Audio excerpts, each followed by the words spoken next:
Welcome to the marvelous land of Oz. I'm Mardell, reading Ozma of Oz by L. Frank Baum.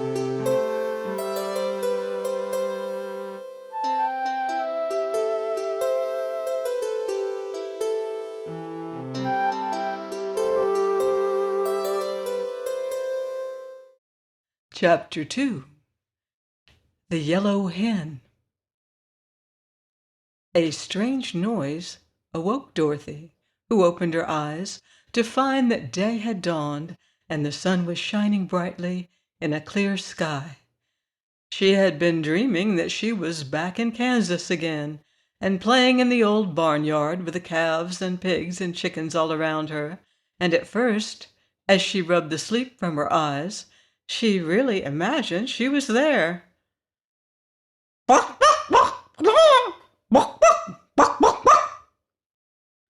Ah, here was the strange noise that had awakened her. Surely it was a hen cackling. But her wide-open eyes first saw, through the slats of the coop, the blue waves of the ocean, now calm and placid, and her thoughts flew back to the past night, so full of danger and discomfort.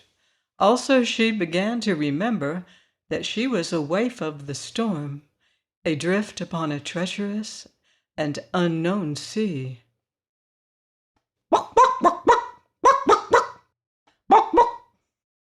"What's that?" cried Dorothy, starting to her feet. "Why, I've just laid an egg, that's all," replied a small but sharp and distinct voice, and looking around her, the little girl discovered a yellow hen squatting in the opposite corner of the coop. "Dear me!" she exclaimed in surprise. "Have you been here all night, too?" "Of course," answered the hen, fluttering her wings and yawning. "When the coop blew away from the ship, I clung fast to this corner with claws and beak, for I knew if I fell into the water I'd surely be drowned. Indeed, I nearly drowned as it was with all that water washing over me. I never was so wet before in all my life." "Yes," agreed Dorothy, "it was pretty wet for a time, I know. But do you feel comfortable now?" "Not very. The sun has helped to dry my feathers, as it has your dress. And I feel better since I laid my morning egg. But what's to become of us, I should like to know, afloat on this big pond?" "I'd like to know that, too," said Dorothy. "But tell me, how does it happen that you are able to talk? I thought hens could only cluck and cackle." "Why, as for that," answered the yellow hen thoughtfully, "I've clucked and cackled all my life, and never spoken a word before this morning that I can remember. But when you asked a question a minute ago, it seemed the most natural thing in the world to answer you, so I spoke, and I seem to keep on speaking just as you and other human beings do. Strange, isn't it?" "Very," replied Dorothy. "If we were in the land of Oz, I wouldn't think it so queer, because many of the animals can talk in that fairy country. But out here in the ocean must be a good long way from Oz." "How is my grammar?" asked the yellow hen anxiously. "Do I speak quite properly in your judgment?" "Yes," said Dorothy. "You do very well for a beginner." "I'm glad to know that," continued the yellow hen in a confidential tone, "because if one is going to talk, it's best to talk correctly. The red rooster has often said that my cluck and my cackle were quite perfect, and now it's a comfort to know I am talking properly." "I'm beginning to get hungry," remarked Dorothy. "It's breakfast time, but there's no breakfast." "You may have my egg," said the yellow hen. "I don't care for it, you know." "Don't you want to hatch it?" asked the little girl in surprise. No, indeed, I never care to hatch eggs unless I've a nice snug nest in some quiet place with a baker's dozen of eggs under me. That's 13, you know, and it's a lucky number for hens. So you may as well eat this egg." "Oh, I couldn't possibly eat it unless it was cooked," exclaimed Dorothy, "but I'm much obliged for your kindness just the same." "Don't mention it, my dear," answered the hen calmly, and began preening her feathers. For a moment Dorothy stood, looking out over the wide sea. She was still thinking of the egg, though, so she presently asked, "Why do you lay eggs when you don't expect to hatch them?" "It's a habit I have," replied the yellow hen. "It has always been my pride to lay a fresh egg every morning, except when I'm molting. I never feel like having my morning cackle till the egg is properly laid, and without the chance to cackle I would not be happy." "It's strange," said the girl reflectively, "but as I'm not a hen, I can't be expected to understand that." "Certainly not, my dear." Then Dorothy fell silent again. The yellow hen was some company, and a bit of comfort, too. But it was dreadfully lonely out on the big ocean, nevertheless. After a time, the hen flew up and perched upon the topmost slat of the coop, which was a little above Dorothy's head when she was sitting upon the bottom, as she had been doing for some moments past. "Why, we're not far from land!" exclaimed the hen. "Where is it?"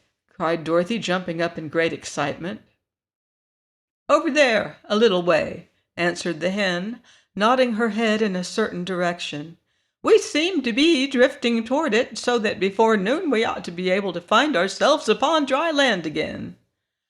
"I shall like that," said Dorothy with a little sigh, for her feet and legs were still wetted now and then by the sea water that came through the open slats. "So shall I," answered her companion. "There is nothing in the world so miserable as a wet hen." The land, which they seemed to be rapidly approaching, since it grew more distinct every minute, was quite beautiful as viewed by the little girl in the floating hen coop. Next to the water was a broad beach of white sand and gravel, and farther back were several rocky hills, while beyond these appeared a strip of green trees that marked the edge of a forest. But there were no houses to be seen, nor any sign of people who might inhabit this unknown land. "I hope we shall find something to eat," said Dorothy, looking eagerly at the pretty beach toward which they drifted. "It's long past breakfast time now." "I'm a trifle hungry myself," declared the yellow hen. "Why don't you eat the egg?" asked the child. "You don't need to have your food cooked as I do." "Do you take me for a cannibal?" cried the hen indignantly. "I do not know what I have said or done that leads you to insult me." "I beg your pardon, I'm sure, Mrs. By the way, may I inquire your name, ma'am?" asked the little girl. "My name is Bill," said the yellow hen somewhat gruffly. "Bill? Why, that's a boy's name." "What difference does that make?" "You're a lady hen, aren't you?" "Of course. But when I was first hatched out, no one could tell whether I was going to be a hen or a rooster. So the little boy at the farm where I was born called me Bill, and made a pet of me because I was the only yellow chicken in the whole brood. When I grew up, and he found that I didn't crow and fight, as all the roosters do, he did not think to change my name, and every creature in the barnyard, as well as the people in the house, knew me as Bill. So, Bill I've always been called, and Bill is my name." "But it's all wrong, you know," declared Dorothy earnestly, "and if you don't mind, I shall call you Billina." Putting Ina on the end makes it a girl's name, you see." "Oh, I don't mind in the least," returned the Yellow Hen. "It doesn't matter at all what you call me, so long as I know the name means me." "Very well, Billina. My name is Dorothy Gale. Just Dorothy to my friends, and Miss Gale to strangers. You may call me Dorothy if you like. We're getting very near the shore. Do you suppose it is too deep for me to wade the rest of the way? Wait a few moments longer. The sunshine is warm and pleasant, and we are in no hurry." "But my feet are all wet and soggy," said the girl. "My dress is dry enough, but I won't feel real comfortable till I get my feet dried." She waited, however, as the hen advised, and before long the big wooden coop grated gently on the sandy beach, and the dangerous voyage was over. It did not take the castaways long to reach the shore, you may be sure. The Yellow Hen flew to the sands at once, but Dorothy had to climb over the high slats. Still, for a country girl, that was not much of a feat, and as soon as she was safe ashore, Dorothy drew off her wet shoes and stockings and spread them upon the sun-warmed beach to dry. Then she sat down and watched Billina, who was pick-pecking away with her sharp bill in the sand and gravel, which she scratched up and turned over with her strong claws. "What are you doing?" asked Dorothy. "Getting my breakfast, of course," murmured the hen, busily pecking away. "What do you find?" inquired the girl curiously. "Oh, some fat red ants and some sand bugs, and once in a while a tiny crab. They are very sweet and nice, I assure you." "How dreadful!" exclaimed Dorothy in a shocked voice. "What is dreadful?" asked the hen, lifting her head to gaze with one bright eye at her companion. "Why, eating live things and horrid bugs and crawly ants. You ought to be ashamed of yourself." "Goodness me," returned the hen in a puzzled tone. "How queer you are, Dorothy. Live things are much fresher and more wholesome than dead ones, and you humans eat all sorts of dead creatures." "We don't," said Dorothy. "You do indeed," answered Billina. "You eat lambs and sheep and cows and pigs and even chickens." "But we cook 'em," said Dorothy triumphantly. "What difference does that make?" "A good deal," said the girl in a graver tone. "I can't just explain the difference, but it's there. And anyhow, we never eat such dreadful things as bugs." "But you eat the chickens that eat the bugs," retorted the Yellow Hen with an odd cackle. "So you are just as bad as we chickens are." This made Dorothy thoughtful. What Billina said was true enough, and it almost took away her appetite for breakfast. As for the Yellow Hen, she continued to peck away at the sand busily, and seemed quite contented with her bill of fare. Finally, down near the water's edge, Billina stuck her bill deep into the sand, and then drew it back and shivered. "Ah!" she cried. "I struck metal that time, and it nearly broke my beak." "It was probably a rock," said Dorothy carelessly. "Nonsense! I know a rock from metal, I guess," said the hen. "There's a different feel to it." "But there couldn't be any metal on this wild, deserted seashore," persisted the girl. "Where's the place? I'll dig it up and prove to you I'm right." Billina showed her the place where she had stubbed her bill, as she expressed it, and Dorothy dug away the sand until she felt something hard. Then, thrusting in her hand, she pulled the thing out and discovered it to be a large-sized golden key, rather old, but still bright and of perfect shape. "What did I tell you?" cried the hen with a cackle of triumph. "Can I tell metal when I bump into it, or is the thing a rock?"